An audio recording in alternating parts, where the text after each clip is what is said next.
তো আকিকার বিষয়ে যে বোন জানতে চেয়েছিলেন যে আকিকার অংশ কি কুরবানির পশুর মধ্যে দেওয়া যাবে কিনা। আসসালামু আলাইকুম ওয়া রাহমাতুল্লাহ। সুপ্রিয় দর্শক শ্রোতা, দেশ ও দেশের বাহির থেকে যে যেখান থেকে আমার এই ভিডিওটি প্লে করেছেন সকলকে জানাই আন্তরিক মোবারকবাদ।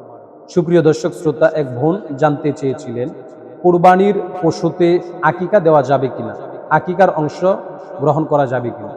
তো সুপ্রিয় দর্শক শ্রোতা, সে বোনের প্রশ্নের উত্তরটি আপনাদের সামনে উপস্থাপন করব ইনশাআল্লাহ।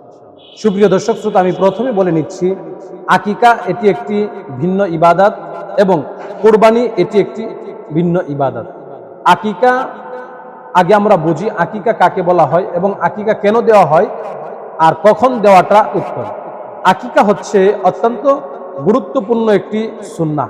সেটি হচ্ছে সন্তান জন্মগ্রহণের ৭ম দিনে সন্তানের মাথা মুন্ডিয়ে মাথার চুল পরিমাণ রূপা কিংবা স্বর্ণ আল্লাহর রাস্তায় সদকা করে দেওয়া, সন্তানের ভালো একটা নাম রাখা এবং ওই দিন কুরবানি করা, সন্তানের নামে একটা পশুকে জবাই করা।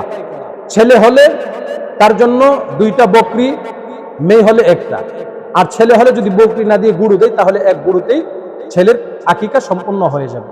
তো সুপ্রিয় দর্শক শ্রোতা, আকিকার যে বিষয়টা সরাসরি আল্লাহ রসুল সাল্লাল্লাহু আলাইহি ওয়াসাল্লাম থেকে হাদিস পাওয়া যায়। নবীজি হযরত হাসান হুসাইন রাদিয়াল্লাহু তাআলা আনহুমার জন্মের ৭ম দিনের মাথায় নবীজি নিজে আকিকা করেছেন। আর ওইখান থেকে আমরা বুঝতে পারি আকিকা সন্তানের জন্য অনেকটাই উপকার বয়ে আনে, কল্যাণ বয়ে আনে। তো আকিকার বিষয়ে যে বোন জানতে চেয়েছিলেন যে আকিকার অংশ কি কুরবানির পশুর মধ্যে দেওয়া যাবে কিনা। হ্যাঁ, আমাদের হানাফি মসলকের ইমামগণ যারা আছেন, ইমাম আবু হানিফা রাহমাতুল্লাহি আলাই এবং ওনার অনুসারী যারা আছেন, ইমাম আহমদ ইবনে হাম্বল রাহমাতুল্লাহি আলাই সহ ওনাদের মতে কুরবানির পশুতে আকিকা করা জায়েজ এবং বৈধতা প্রমাণ পাওয়া যায়। কিন্তু ইমাম মালিক রাহমাতুল্লাহি আলাই এবং অন্যান্য ইমামদের মতে, শাফি রাহমাতুল্লাহি আলাইয়ের মতে কুরবানির পশুতে এবং পাকিস্তানের বড় একজন আলেম তিনাদের মতে কুরবানির পশুতে আকিকা দেওয়া সম্পূর্ণ নিষেধ, নাজায়েজ বলেছেন। কিন্তু হানাফি মসলক আমরা যেই ইমামের অনুসারী, ইমাম আবু হানিফা রাহমাতুল্লাহি আলাইহির মত অনুযায়ী আপনি চাইলে কুরবানির পশুতে আকিকার নাম দিতে পারবেন, আকিকার অংশ গ্রহণ করতে পারবেন। তো সুপ্রিয় দর্শক শ্রোতা, এরপরে সংক্ষিপ্ত প্রশ্ন হচ্ছে আকিকার গোশতের বিধান কি। হ্যাঁ, কুরবানির গোশতের যে বিধান আকিকার গোশতের সেম একই বিধান।